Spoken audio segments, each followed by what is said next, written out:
We were just cleaning up the outer valves and stuff that were on the outer part of it. Would you guys fill up the barrels with the sodium, or would that No, already be? no, they were already had it in it. And I don't know who did that. I guess the guys on day shift. Yeah. How many barrels do you think they went through? Oh, well, I got 15 on here. I don't know whether there was more. There was more than that. Yeah. Maybe more than that. So, did you hear anything from the other guys that you worked with? Like, did they tell you things you hadn't heard before about the reactor?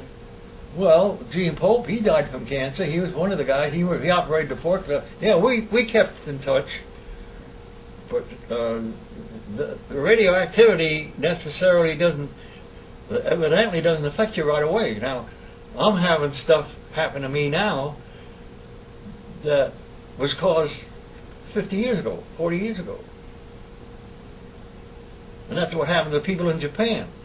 Those people that were caught in that atomic bombing, there's a lot of them now that are still living. The older people are having problems from the burns. Yeah. We never really got anything like you'd call a burn. It was just, I don't know, just handling it. Well, why do you think Boeing bought Rocketdyne with all the problems that it had? Well, I have no idea why anybody would want to invest in a thing that they knew. They say they tried to say that they didn't know that all this existed, but they knew. I don't know, some kind of a political thing between them, Rocketdyne and North America. Actually, it's North American. It's used to, when I first went to work there, it was called North American Rocketdyne, and then they changed it just to plain Rocketdyne. But it's North American Aviation that's behind the whole damn thing. And they got outlets all around the goddamn California. It says in here, most of the work that we was doing was all trial and error, which was, nobody knew anything about rocket engines except they brought in Van Braun on it, you know, from Germany, that scientist that invented the U-2, that bound England. Well, when the war ended, they brought him over here. He was one of the scientists that we wanted over here. And then they in turn used him, picked his brain for the work we were doing. Jeez. And then Lindbergh, he was up there several times on different things. Originally, when the CTL-4 where I worked was designed to test small engines, and they were designing a rocket engine for aircraft, fighter planes, to give them boost, you know. And he brought a bunch of Japanese up there one time for just to let them. The war was over, of course, but anyway, he brought them up there, and of course they're great for copying. So they come up there, and one of the things that was stipulated, they're not to use cameras. So when somehow they got left alone, and they right away took pictures of this engine that we were designing and working on. They called it AR-2. Anyway, of course, somebody told Lindbergh, and then they got him out of there.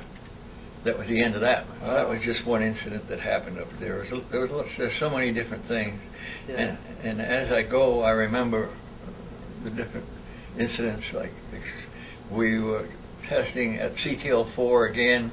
We were testing a missile for the Army called the Lance missile, and it had a mixture of hydrazine and NTO, nitrogen tetroxide, for propellants.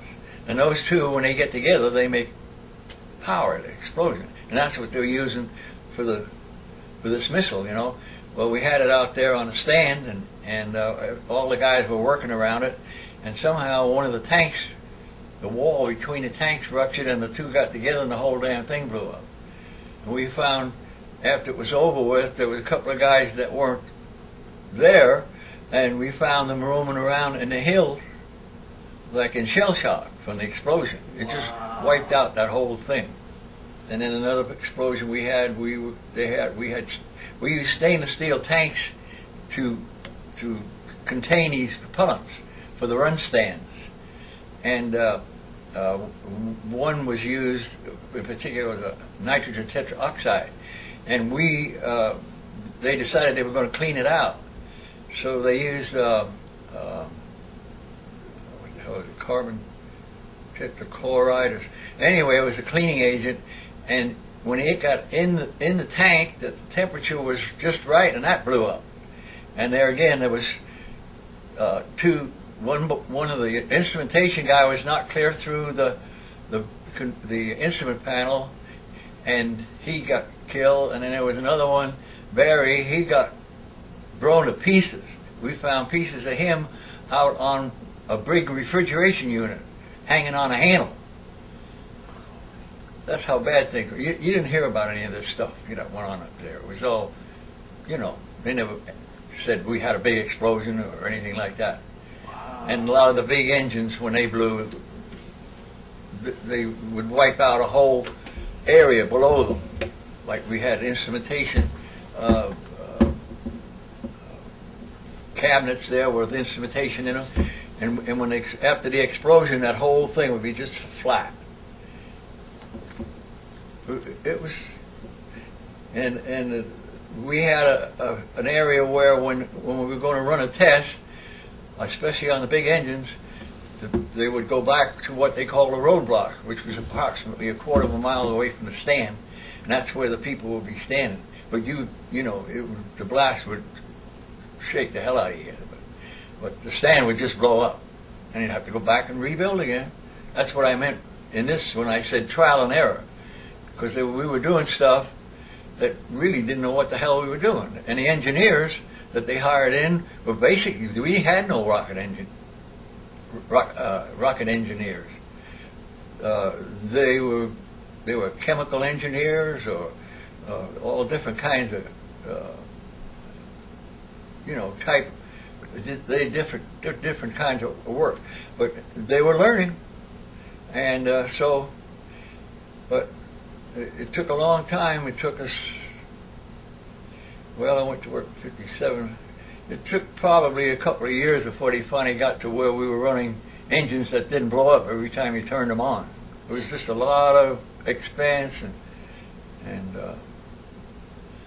trichloroethylene was the chemical I was thinking that we were cleaning out that tank with.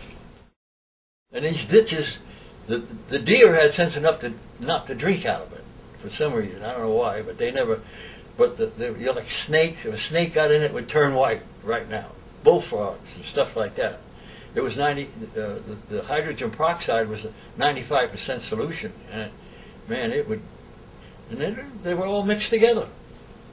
UDMH, hydrazine, or whatever we used. It all went down through these ditches, and then they had water running down to the pond, and then the pond. In one instance, when we first started working up there, and we had the pond all contaminated, there was no dam on it. It started to run over, and these chemicals ran down the side of the hill, and there was a ranch down in Canoga Park where a guy had cattle. And a couple of them died, and he couldn't figure out what the hell, and they found out that the chemicals from what we were using were running down into this deal. So then they come up with a big deal, and they stopped that. And meanwhile, all the ground and the whole dam where it ran down like a little river, And then we started using that big instead of just little.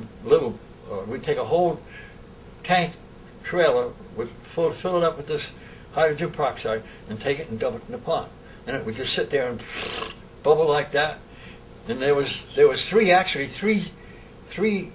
they call them ponds, but they were more like a lake, for Christ's sake, where all these chemicals from different areas had gotten into, And they had one, it was over in area 2, I guess.